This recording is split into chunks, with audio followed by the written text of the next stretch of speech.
kulfi inside a mango? How's that possible? Let's see how. We need some whole ripe mangoes. Cut off its upper part.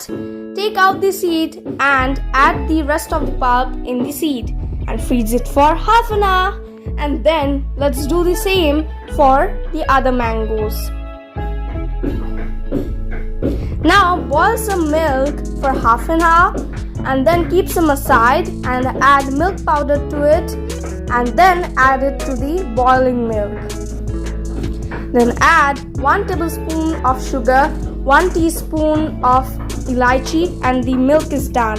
After cooling it, add it to the freezed mangoes and keep them overnight or 7 to 8 hours. And then peel off them after 7 to 8 hours and cut it off. And then your stuffed mango kulfi is ready.